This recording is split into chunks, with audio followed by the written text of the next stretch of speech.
Coucou et bienvenue dans cette nouvelle vidéo, mon bilan de lecture du mois de mars 2024.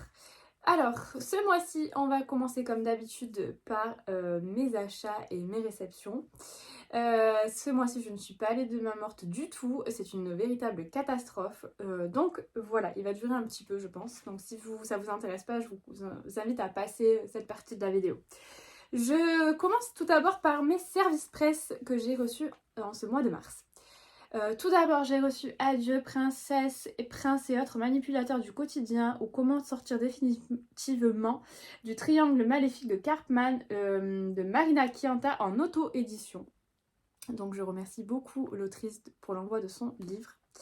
Ensuite, toujours en service presse, j'ai également reçu ce petit livre Au revoir tété, conte illustré d'aide au sevrage induit aux réductions des tétés du bambin à l'été.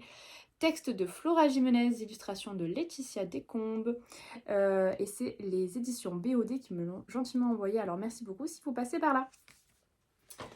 Ensuite, concernant mes achats. Alors là, ça a été la débandade totale. Mes achats neufs. Alors, le premier, ça a été Colloque avec mon ami de Mélodie Chavin aux éditions Addictives. Je vous mettrai l'encart parce que je ne l'ai pas sur moi là, il est en bas, je suis en train de le lire actuellement, donc voilà. Ensuite, Dans son silence de Alex, j'ai un trou pour le nom de famille, c'est un nom assez compliqué mais je vous mettrai l'encart pareil à côté aux éditions Le Livre de Poche. Je ne l'ai pas avec moi parce que je l'ai prêté à ma maman qui est en train de le lire actuellement. Ensuite, je me suis procuré The Prison Healer, le tome 1 de cette trilogie, La guérisseuse de Zalinov de Lynette Noni aux éditions Hachette. Je me suis procuré aussi À tout jamais de Colleen Hoover aux éditions Hugo Poche, qui est la suite de Jamais plus. Je me suis procuré aussi Tu n'iras pas fleurir la mienne d'Ophélie Courtin aux éditions... en auto-édition, pardon. N'importe quoi. En auto-édition du coup pour celui-ci. Je me suis procuré aussi Ceci n'est pas un fait divers de Philippe Besson aux éditions Pocket. La chair est triste hélas d'Ovidie aux éditions Julliard, collection Fauteuse de troubles. La fille de l'illusionniste d'Amita Parikh aux éditions Faubourg Marigny. Je me suis procuré également aussi Elite Game d'Antonia Kane aux éditions Addictives. Et ensuite, j'ai fait 2 achats d'occasion sur Vinted qui ne sont autres que The Perfect Match et The Perfect Love de Lila Mars aux éditions H. Il me tentait beaucoup, donc c'était un lot, il était pas cher, donc voilà, j'en ai profité. Voilà pour les achats de ce mois-ci, je pense qu'on est pas mal, je crois que ça fait plus 13 dans ma pile à lire, c'est une catastrophe. On va essayer de se contenir pour les mois à venir.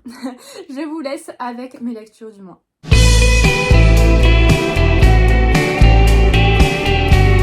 Alors, j'ai commencé ce mois-ci par le Polycarpe Arpenteur de Pierre Thierry qui m'a été envoyé par les éditions BOD. Je vous lis le résumé. Ce livre est un roman d'amour, de mystère et d'aventure. Valch Enyal et Elzbieta Gunlag. Alors je m'excuse pour les prononciations de prénoms et de noms parce que je sais pas du tout comment ça se prononce, ils sont très spéciaux et donc voilà. Ça m'a un peu perturbée d'ailleurs pendant ma lecture, mais bon, on s'y fait. Donc, Valch Enyal et Elzbieta Gunlag tombent amoureux. Ils se marient et s'embarquent à bord du Polycarpe Arpenteur, le luxueux voilier de la chanteuse Sophie Chapska et du compositeur de musique Philoxène Chapska. Mais comme dans la vie, rien ne se passe comme prévu. Sans labyrinthe, les voyages seraient-ils intéressants? Alors, il y a encore 2 paragraphes dans le résumé de ce livre, mais je vais pas vous les lire parce que pour moi, ils en disent un peu trop. Donc voilà, je m'arrête là pour le résumé. Alors, j'ai été contactée directement par l'auteur, donc Pierre Thierry, pour faire la demande de service presse auprès des éditions BOD. Et donc, je remercie l'auteur et BOD Éditions pour l'envoi de ce roman. Il s'agit donc d'un service presse, une collaboration commerciale non rémunérée. Donc moi, ça a été une très belle découverte. J'ai passé un très très bon moment de lecture. Ça a été une sortie de zone de confort, pardon. Tout simplement parce que c'est une lecture qui demande un peu plus de concentration, en tout cas pour moi, qu'une lecture que je peux lire habituellement, c'est-à-dire un thriller ou une new romance par exemple, qui sont des lectures très fluides, très addictives. Là, pour moi, c'est pas le cas. Pour moi ça demande un peu plus de concentration dû au fait de la plume assez particulière et très poétique de l'auteur. Ça demande un peu plus de concentration, tout simplement. Et je vous avoue que quand l'auteur m'a contactée pour me proposer le service presse de son roman, même si à la lecture du résumé j'étais pas mal intriguée, j'en avais bien envie de le lire, de le découvrir, à ce moment-là j'étais un peu dans un bad mood. Et dans ce genre de moment, c'est pas spécialement le genre de lecture qu'il me faut parce que je savais que j'allais passer à côté si je le lisais à ce moment-là. J'avais plus besoin d'une romance, de quelque chose justement qui se lit facilement et fluidement. Fluidement, ça se dit? Je sais pas. Bon, bref, c'est pas grave. Et donc, j'ai quand même accepté. Je me suis dit, Mel, te mets pas la pression. Au pire, tu le reçois et tu le sortiras quand tu le sentiras. Tant pis s'il traîne un peu dans ta palle. C'est chose que j'ai faites. Et encore, bon, je trouve qu'il a pas trop traîné non plus trop longtemps. Parce qu'il me semble que je l'ai reçu en janvier. Si je dis pas de bêtises. On est au mois de mars. Ça va. Ça va, ça va. Et bon, par contre je suis bien contente de l'avoir laissé traîner, de l'avoir sorti à ce moment T, parce que du coup je suis pas passée à côté, j'ai vraiment passé un bon moment de lecture, j'ai apprécié ma lecture et ça je suis très contente de ça. Pour vous en dire un peu plus, cette lecture elle a été, c'est une belle lecture, une belle découverte, une lecture atypique, qui est poétique, qui est métaphorique aussi, assez décalée pour le coup. Mais délirante aussi parfois et le maître mot de ce roman c'est mystérieux, cette lecture est mystérieuse du début à la fin. Si je devais choisir un seul mot pour le décrire ça serait celui-là. Et autour de ça on a donc cette histoire d'amour entre les deux protagonistes, donc Valché, je sais pas comment ça se prononce, et Elzbieta, et cette histoire d'aventure autour du Polycarpe Arpenteur, le voilier luxueux. Donc voilà. Pour vous donner un peu mon ressenti lors de ma lecture, alors ça va être très bizarre ce que je vais vous dire, mais je vais vous dire tel que ça sort. C'est-à-dire que en fait j'avais l'impression d'être un peu suspendue entre rêve et réalité. C'est-à-dire, vous savez ce moment où vous rêvez mais vous savez pas trop si vous dormez, vous êtes dans un rêve ou si vous êtes dans la réalité, puis vous vous levez le matin, vous savez plus ce qui est vrai, ce qui est pas vrai, savoir le vrai du faux. Ben, c'est un peu ce que j'ai ressenti.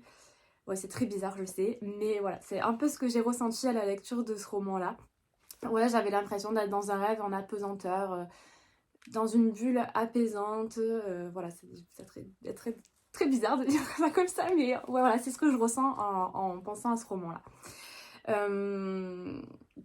Et quand je vous disais d'ailleurs tout à l'heure que du coup c'est un roman qui demande un peu plus de concentration que dans notre lecture habituelle qu'on peut lire, voilà, que je peux lire même en ce moment. Ce que je veux dire par là, c'est que en fait j'avais l'impression de me retrouver au lycée en cours de philo et de lire mes cours de philo. C'est pas du tout péjoratif ce que je suis en train de dire parce que moi j'adorais les cours de philo, j'avais une super moyenne et j'aimais beaucoup les cours de philo. Mais voilà, ce sont des choses, même si on les aime, qui demandent un peu plus de concentration, un peu plus de recherche, d'analyse. Et voilà, il faut faire mouliner un peu le cerveau pour arriver dans l'univers que nous propose l'auteur ici. Et même si je vous avoue que les premières pages de ce roman, je me suis dit mais on va où là? C'était complètement décalé, complètement délirant. Et au final, ça se lit bien et j'ai beaucoup aimé. Je peux pas vous dire mieux. Et par contre, je voulais relever un point. Alors, je vais pas m'attarder dessus, mais en fait, c'est parce que ça m'a interpellée parce que on en a parlé avec des copines de Booksta. Certaines filles ont rencontré dans des romans, alors c'était pas celui-là, c'était des romans tout à fait hors sujet, mais elles ont rencontré un type de narration assez spécial qui n'est pas forcément souvent utilisé dans les romans, qui sont, alors les styles de narration, je me rappelle plus les noms, mais voilà, c'est l'utilisation du tu. Et ça c'est assez particulier. Et dans ce roman-là, dans les premières pages, on est au il ou elle, donc style de narration classique qu'on retrouve régulièrement et souvent dans les lectures. Et on va dire que vers le milieu, d'un coup, l'auteur nous place un style de narration en tu. Donc c'est assez déroutant, je les avoue, sur le moment. C'est assez perturbant. Et puis finalement, je me suis laissée prêter au jeu, j'ai continué ma lecture et finalement je trouvais ça super intéressant et je me suis encore plus sentie impliquée dans l'histoire et impliquée dans le... immergée dans le roman et j'ai trouvé ça super cool. Moi personnellement ça m'a perturbé les quelques premières lignes, le temps de m'y faire, parce qu'en plus je m'y attendais pas puisqu'on était en il ou elle juste avant. Et finalement, moi j'ai bien apprécié parce que j'avais l'impression d'être vraiment concernée. On ne sait pas vraiment si c'est nous dont l'auteur parle ou si c'est on lit le journal de quelqu'un qui s'adresse à quelqu'un d'autre. Donc c'est vrai que c'est assez cool, moi j'ai bien aimé. Et vraiment pour dans ce roman, en fait, on passe du il ou elle, on passe au tu pendant quelques chapitres et puis hop, on repasse au il ou elle et puis on repasse au tu, je crois, vers la fin. Donc ouais, c'est assez déroutant, mais moi j'ai trouvé que ça donnait un certain dynamisme à l'histoire qui était plutôt intéressant et j'ai bien apprécié. Il y a aussi un truc que fait l'auteur que j'aime bien retrouver finalement dans les livres, quand c'est bien fait et quand c'est régulier. De temps en temps, il va se passer un truc, puis l'auteur il va s'adresser à nous lecteurs, genre par des phrases n'est-ce pas lecteur, qu'est-ce que vous auriez fait à vous à ce moment-là, vous en pensez quoi, ou voilà.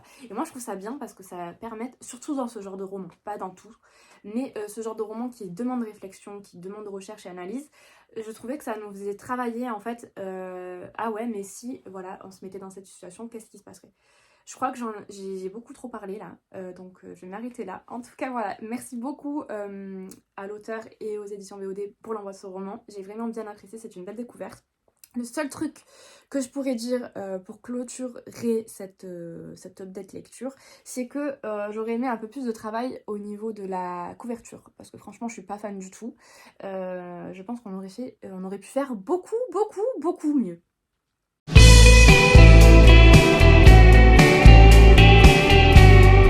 Ensuite, j'ai lu À tout jamais de Colleen Hoover aux éditions Hugo Poche.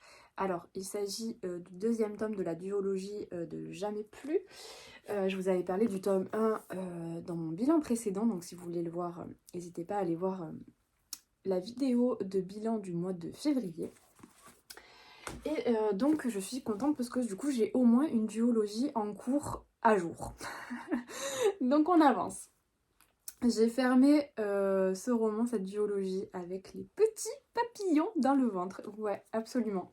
Je pense que si y a un mec parfait qui existe, ben, il vit dans ce roman, les filles. Donc allez lire ce livre parce que je ne vois pas comment on ne peut pas tomber amoureuse de ce personnage. Je ne vous donnerai pas son nom parce que je risque de spoiler les gens qui ne l'ont pas lu, mais je pense que ceux qui ont lu le tome 1 et qui s'apprêtent à lire le tome 2 ou qui ont lu la duologie entière savent de qui je parle. Donc voilà, franchement, il y a une thématique malgré tout dans ce roman-là qui m'a mis les nerfs et les émotions à rude épreuve pour ma part. Je vous en dirai pas plus parce que c'est à titre personnel, mais ça a remué pas mal de choses et je sais que cette duologie me marquera un bon moment. J'ai vraiment beaucoup aimé, cette duologie est vraiment à lire. Je vous invite à vraiment aller la découvrir. J'étais vraiment, comme je vous le disais le mois dernier, pleine d'a priori sur cette autrice de New Romance et finalement c'est une très bonne surprise. Je ne sais pas lesquels je lirai d'autres de l'autrice, il y en a deux qui me font de l'œil. Mais les thématiques abordées touchent la maternité et compagnie et moi pour le moment je suis pas prête à me lancer là-dedans clairement. Mais en tout cas ils sont notés, ils sont dans ma wishlist. Je vous mettrai les deux encarts des deux livres qui me tentent beaucoup de cette autrice. Les autres un peu moins, mais en tout cas voilà, c'est une très très bonne surprise. Donc si vous ne connaissez pas Colleen Hoover et que vous n'avez pas encore lu cette duologie, je vous y invite fortement. Et n'hésitez pas à me dire en commentaire si vous l'avez lu, si vous l'avez aimé, pas aimé, voilà. Qu'on puisse échanger ensemble là-dessus.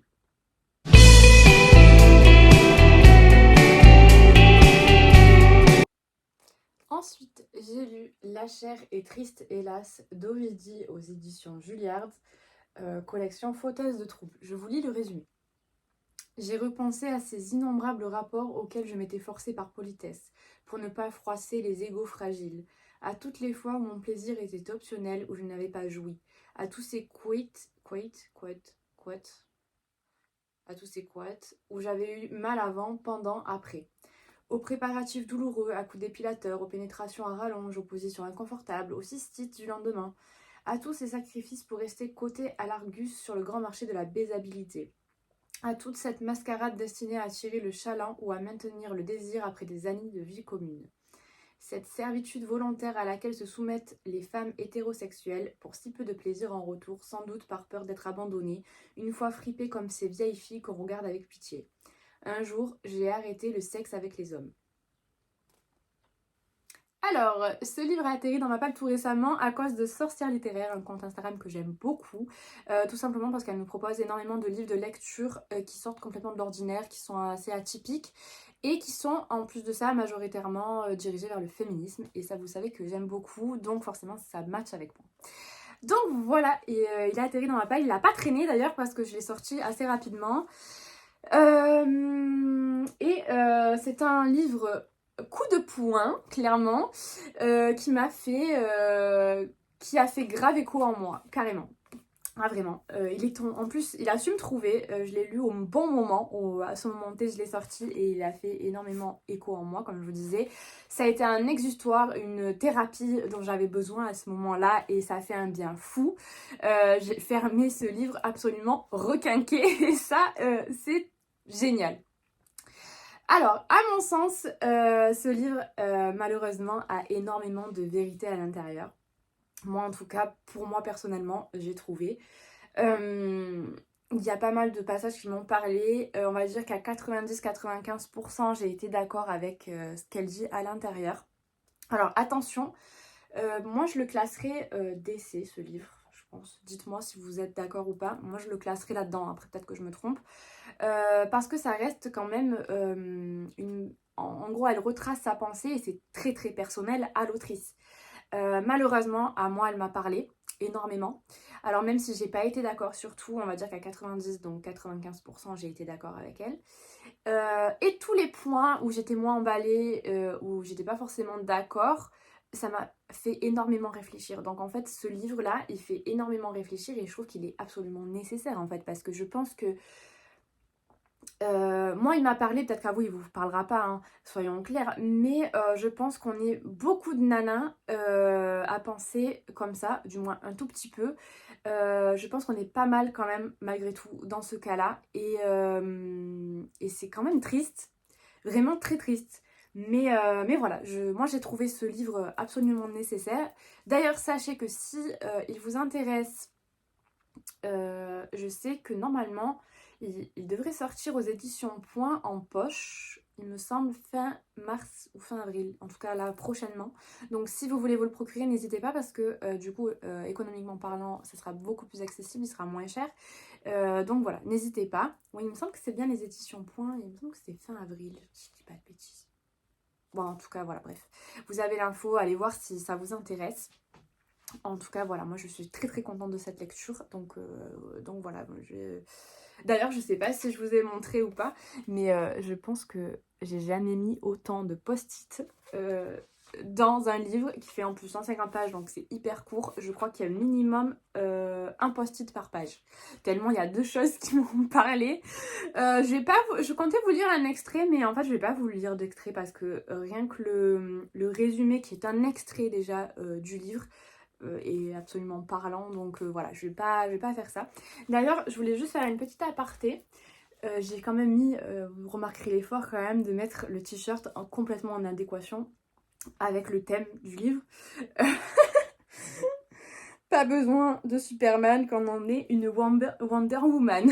Ce t-shirt, si ça vous intéresse, c'est la marque Faubourg 54 que j'aime beaucoup, même si franchement ils sont pas donnés. Mais voilà, j'aime bien cette marque, donc voilà. C'était juste pour la petite parenthèse. Et voilà, je vous laisse sur ça.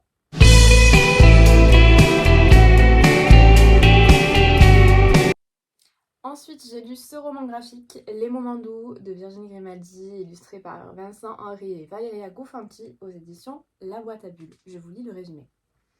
Ça y est, c'est officiel, Élise est désormais une mère à la retraite, depuis qu'elle a installé son fils cadet à la capitale. Il lui faut maintenant apprendre à vivre pour elle-même, pardon. Lily n'est enceinte que de 7 mois lorsque son accouchement est déclenché. À peine a-t-elle le temps d'appeler son conjoint qu'une petite humaine pointe le bout de son nez. Lily doit donc apprendre le métier de mère sans certitude sur l'avenir de son enfant. Au travers de ses destinées maternelles bouleversées, les moments doux évoquent ces instants forts, heureux ou non, qui font le sel d'une existence. toute l'émotion et l'humour du best-seller de Virginie Grimaldi et que ne durent que les moments doux, dans une adaptation à la fois fidèle et totalement appropriée par ses auteurs. Alors même si vous le savez, je préfère de loin lire un roman qu'un roman graphique ou une BD. La magie a opéré aussi avec ce roman graphique là. J'avais eu un énorme coup de cœur pour le roman de Virginie Grimaldi. C'était magnifique les émotions que j'ai pu ressentir en lisant ce livre. Et effectivement, ça a été au rendez-vous ici aussi. J'ai vécu énormément d'émotions à la lecture de cette BD et je pensais pas en avoir autant en lisant un roman graphique. Alors, il faut savoir que ce roman me touche personnellement parce que mon fils est né à 3 mois avant terme. Donc on a vécu la prématurité, on a vécu voilà. Et c'est des choses qui me touchent beaucoup et qui me mettent un peu dans tous mes états. Et j'ai réussi à ressentir quasiment les mêmes émotions que quand j'ai lu Et que ne durent les moments doux, le roman.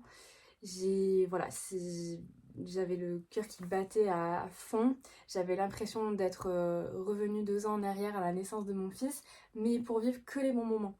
Les mauvais moments, ils sont restés dans un coin de ma tête et c'est ça qui était magique. Enfin voilà. Du coup, merci beaucoup Virginie pour toutes ces émotions, ces magnifiques émotions. J'ai pas de mots. En tout cas, je vous invite à lire si vous ne connaissez pas. Je remercie aussi les lectures de Julie qui avait organisé ce concours auquel j'avais participé pour le calendrier de l'Avent et qui m'a permis de gagner cette magnifique BD. Et je remercie du coup la boîte à bulles aussi pour l'envoi de la BD, forcément. Et voilà.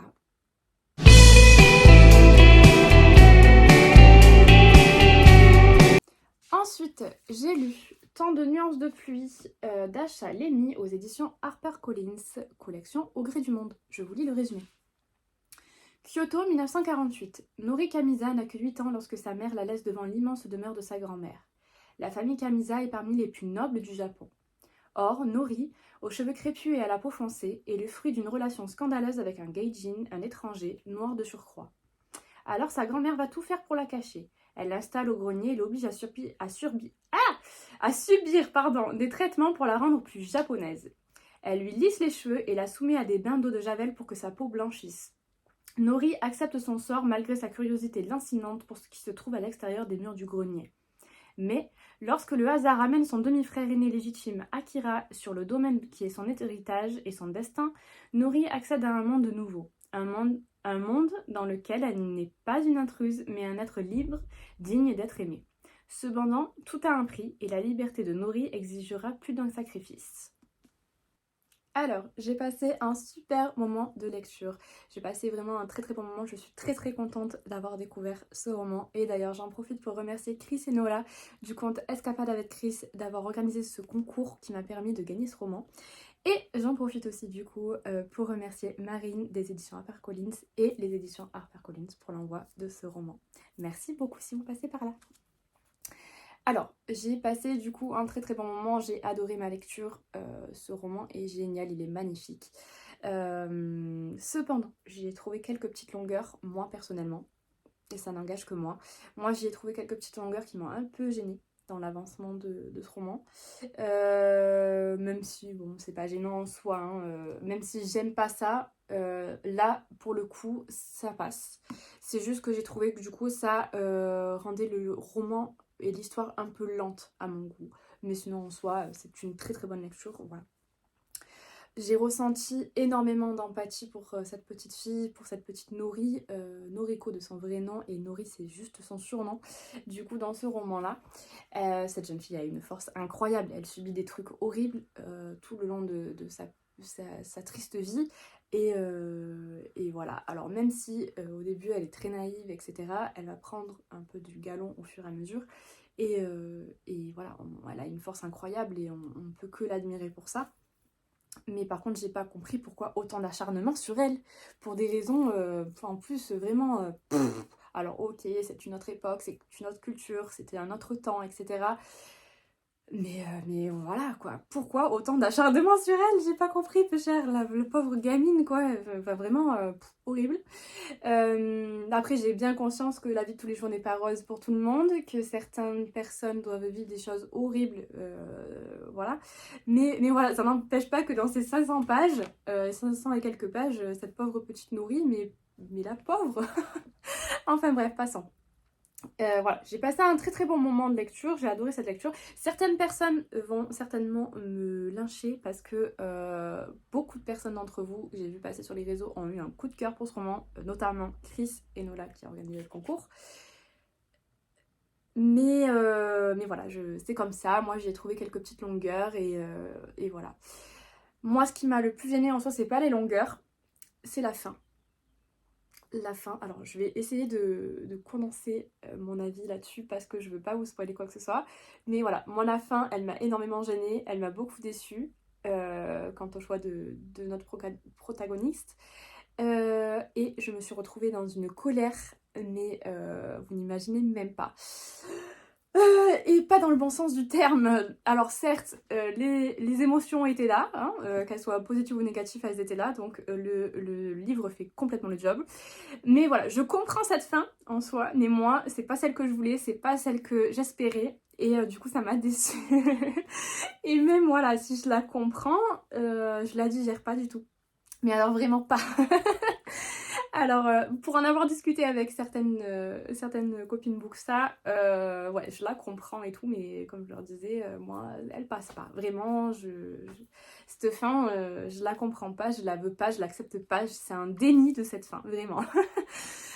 Et vous, du coup, si vous l'avez vu, n'hésitez pas à me dire qu'on en discute ensemble, ça m'intéresse vraiment d'échanger avec vous à ce sujet parce que je pense que on doit pas être nombreuses à avoir eu ce sentiment-là. Je sais qu'il y en a certaines, oui, parce que j'en ai discuté avec elles, et d'autres qui ont eu complètement un coup de cœur et qui sont pas du tout d'accord avec moi, hein, clairement. Mais bon, en soi, les goûts et les couleurs, c'est comme ça. Mais bon, en revenant à ce roman, du coup, moi, pour tout synthétiser, j'ai passé un agréable moment de lecture. Je suis très très contente de l'avoir découvert, d'avoir découvert le Japon, parce qu'en soi, j'ai rarement lu sur ce pays-là, sur cette culture, la période d'après-guerre, etc. Donc je suis très très contente de ma lecture. Je peux que vous le conseiller si vous aimez les romans historiques qui concernent le Japon. En plus, j'en ai pas parlé, mais moi, cette couverture-là, je la trouve vraiment magnifique. Très très jolie. J'aime beaucoup. Mais d'ailleurs, toutes les couvertures de cette nouvelle collection Gré du Monde de Charles Colline, je les trouve vraiment splendides. Après, j'ai lu que celui-là pour le moment. Je m'en suis pas procuré d'autres pour le moment. Donc voilà, j'attendais de lire celui-ci pour voir un peu où ça menait. En tout cas, je trouve cette collection vraiment très prometteuse et je pense que je m'en procurerai très prochainement. Je sais pas encore lequel exactement. Je vais voir.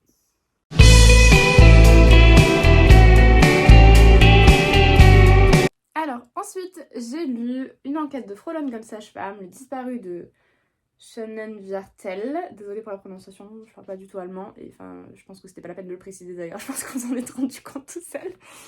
Année 1923 de Anne Stern aux éditions Moisson Noire. Étant donné qu'il s'agit d'un tome 2, je ne vais pas vous lire le résumé. Je ne vais rien vous spoiler. En tout cas, je suis très très contente de poursuivre cette saga de Cozy Mystery historique parce que j'aime beaucoup. C'est une des seules d'ailleurs sagas de Cozy Mystery avec laquelle j'ai accroché. Je pense que c'est dû d'ailleurs à son contexte historique, le fait d'être entre deux guerres à Berlin avec cette tension politique d'extrême droite qui commence à monter, les conflits entre le bas peuple, les juifs, l'extrême droite, etc. Je trouve ce contexte hyper intéressant. J'adore lire sur le sujet, donc forcément, même s'il y a des périodes où j'évite ce genre de lecture. mais voilà, en tout cas, il faut savoir que j'ai préféré ce tome-là au premier tome de la saga, tout simplement parce que le premier tome, forcément, c'est une mise en place d'univers, on nous met en place les personnages, on nous les présente, etc. Donc forcément, c'est un peu plus lent, alors que là, bien sûr, on connaît déjà les personnages, donc on va directement sur sur le vif du sujet en tout cas. Donc voilà tout simplement pour ça. Il me hâte de me mettre à jour sur cette saga, c'est-à-dire que le 3e tome est sorti en début d'année, donc j'espère le lire bientôt pour me mettre à jour sur cette saga. Dans l'attente d'un prochain tome s'il y a, parce que je ne sais pas, je ne me suis pas renseignée à ce sujet, mais il me semble que oui, hein, qu'il y a d'autres tomes qui sont prévus, mais voilà, je ne veux pas vous dire de bêtises, donc voilà. En tout cas, mon but c'est d'être à jour sur cette saga avant la fin de l'année, donc je vous en reparlerai d'ici peu. Pour en revenir à ce tome-là, donc on suit toujours Hulda, le inspecteur pardon, Karl North. J'aime beaucoup ces personnages, surtout le personnage d'Hulda. Forcément, c'est le personnage principal, c'est un personnage féminin au caractère fort, bien trempé, qui est complètement indépendante et très libérée pour l'époque. Et ça, vous savez, j'adore retrouver ce genre de personnage dans les romans historiques, donc forcément ça match avec moi. Le seul petit truc que je peux reprocher à ce roman, malgré le fait que j'ai passé un très très bon moment, que j'ai adoré ma lecture et que voilà, le seul petit hic que j'ai pu retrouver là-dedans, c'est juste que l'enquête en cours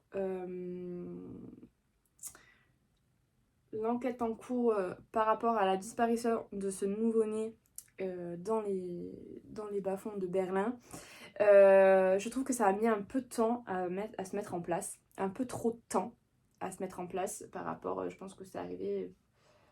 On en entend parler au début, mais j'ai trouvé la mise en place de l'enquête vachement lente. Voilà, c'est le hic. Et surtout, d'autant plus que, à contrario, la fin va arriver très vite. Le dénouement est très rapide.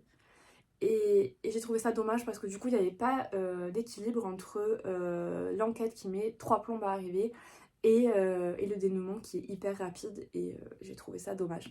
Mais voilà, ça n'en reste pas moins une très très bonne lecture. J'ai adoré et il me tarde de découvrir la suite. Donc forcément, je ne peux que vous conseiller cette série de saga Cozy Mystery. Si vous en cherchez une, celle-là est super sympa, donc n'hésitez pas.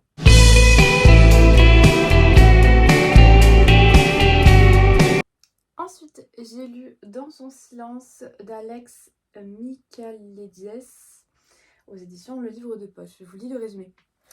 Alicia, jeune peintre britannique en vogue, vit dans une superbe maison près de Londres avec Gabriel, photographe de mode. Quand elle est retrouvée chez elle, hagarde et recouverte de sang devant le cadavre de son mari défiguré, la presse s'enflamme.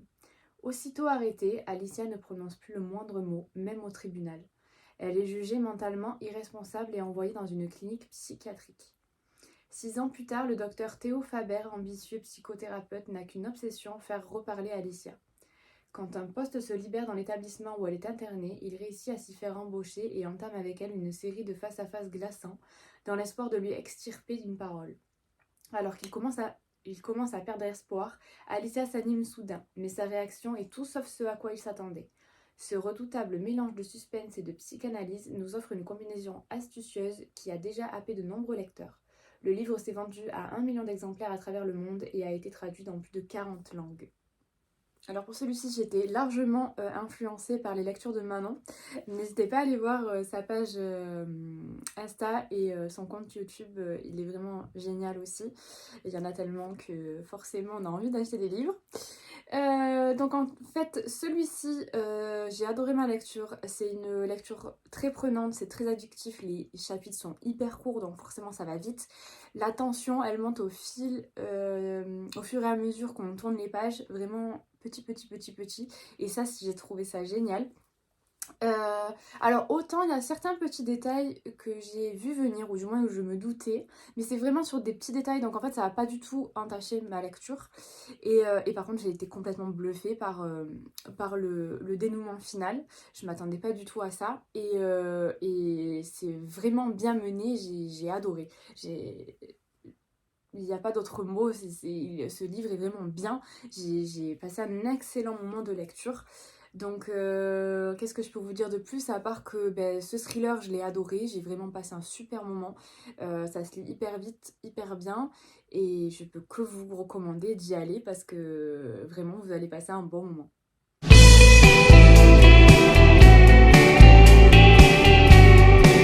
Alors ensuite Ceci n'est pas un fait divers de Philippe Besson aux éditions Pocket. Je vous lis le résumé. Ils sont frères et sœurs. Quand l'histoire commence, ils ont 19 et 13 ans. Cette histoire tient en quelques mots. Ce que la cadette, témoin malgré elle, prononce en tremblant. Papa vient de tuer maman.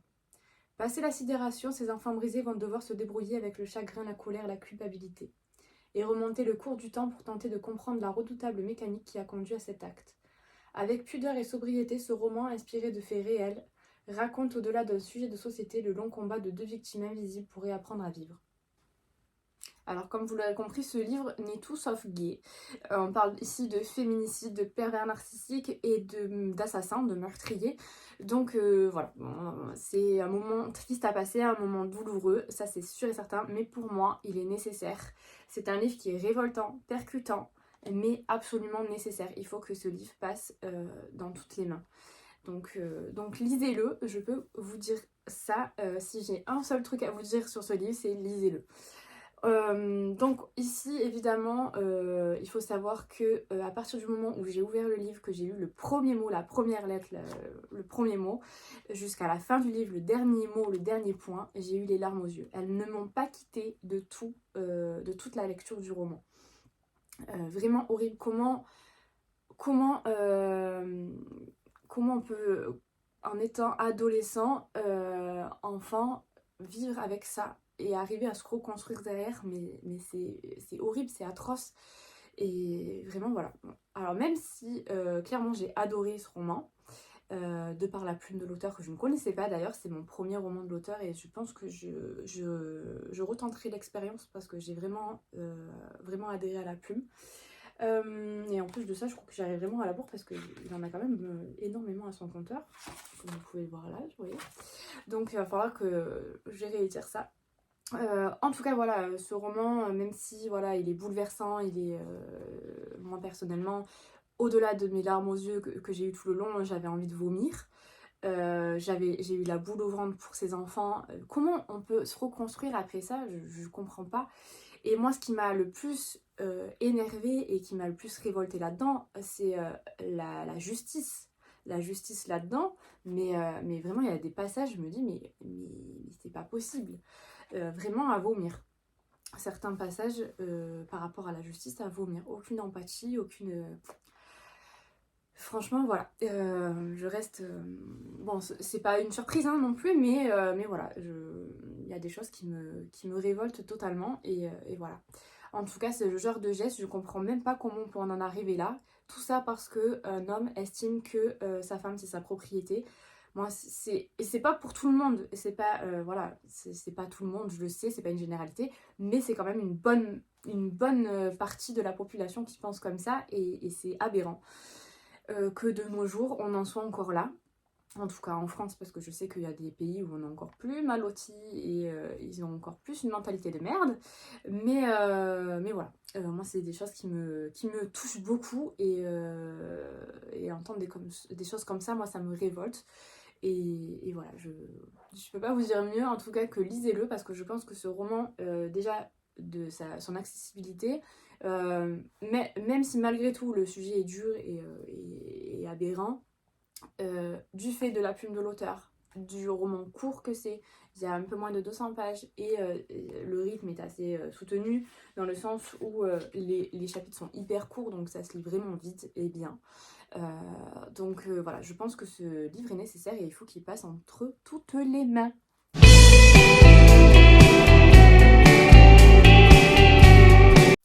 Ensuite, dernière lecture du mois de mars, il s'agit de Au revoir tété, un conte illustré d'aide au sevrage ou réduction des tétés, donc texte de Flora Jimenez et illustration de Laetitia Descombes. Alors je vous avoue que quand j'ai vu que les BOD Éditions faisaient un appel à Service Presse, j'ai pas hésité une seconde, j'ai fait la demande de ce livre-là. Ils me l'ont gentiment envoyé, donc merci beaucoup si vous passez par là. Alors en effet, c'est un livre que j'avais vu et que j'avais mis dans ma wishlist, tout simplement parce que mon fils a 2 ans, je l'allais toujours, et voilà, je voulais me renseigner un peu comment faire pour réduire les tétés ou le sevrer complètement. Dans l'idéal, j'aimerais que maximum à la fin de l'année, on clore ce chapitre-là, même si j'avoue que certains côtés vont me manquer. Mais bon, voilà. Donc voilà, merci beaucoup pour l'envoi de ce livre. Je vous lis tout d'abord le résumé. L'allaitement est une histoire qui s'écrit entre une mère et son enfant, de même que l'enfant peut décider d'arrêter si la mère ressent le besoin de clore l'histoire. Alors il est temps d'emprunter le chemin du sevrage. Ce livre a pour objectif de vous donner des outils pour vous permettre d'effectuer cette transition en douceur pour vous et votre enfant, que vous souhaitiez simplement réduire le nombre de tétés ou sevrer totalement. Donc, pour ma part, j'ai bien aimé ce petit guide. Je trouve qu'il y a des conseils assez pertinents et c'est vrai qu'on met beaucoup en avant l'allaitement. Il y a beaucoup de livres de conseils à l'allaitement, etc.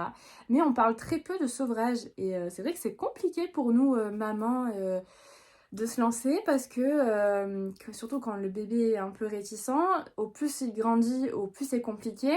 Donc voilà, c'est vrai que j'avais bien un petit coup de pouce. Donc celui-ci a été bienvenu. Qu'est-ce que je peux vous dire? Alors, c'est un livre de conseils donc pour le sevrage, mais pas que. C'est un livre à partager avec son bébé. À l'intérieur, vous avez un petit conte illustré, joliment illustré avec des jolies images pour justement lui expliquer voilà que on va réduire, on va arriver vers la fin de cet épisode de notre vie et que pour lui expliquer tout simplement. Au-delà des conseils et du conte à partager avec son bébé, il y a des outils collaboratifs à l'intérieur, c'est-à-dire par exemple, ici on a des espèces d'étiquettes en fait à photocopier et à découper et à donner à son enfant. Par exemple, là on a des étiquettes tétées, c'est-à-dire que dans la journée, quand le petit va avoir envie de téter, il va nous donner cette étiquette et on va faire la tétée. Si il a dans la journée écoulé son stock de tétée, il y en aura plus si une fois d'après il voudra téter puis qu'il a plus d'étiquette, tout simplement. Alors c'est un outil, je ne sais pas si je vais m'en servir, je ne sais pas si je vais le mettre en place tout de suite, si voilà, je sais pas encore, mais en tout cas je trouve ça super intéressant, super cool pour faire ça en douceur, parce que moi c'est le but en fait, je veux faire ça en douceur, que ce soit pour lui ou pour moi, parce que ça, je pense que ça va être une période un peu compliquée émotionnellement. Donc voilà. Mais en tout cas, c'est très très chouette. Je le recommande fortement pour les mamans allaitantes, pour l'après, pour se renseigner. Voilà, même si vous avez l'intention de continuer encore. Je trouve que c'est toujours bien de l'avoir sous le coude pour le jour où on décide de. Il y a juste un petit point que j'ai relevé et que j'en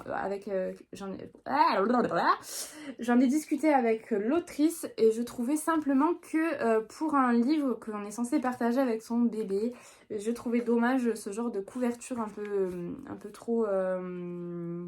J'aurais préféré quelque chose de plus rigide, de plus qualitatif.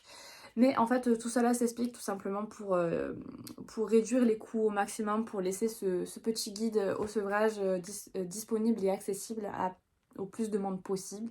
Donc, ce que je conçois, hein, parce que de nos jours, maintenant, les livres, ils coûtent hyper cher.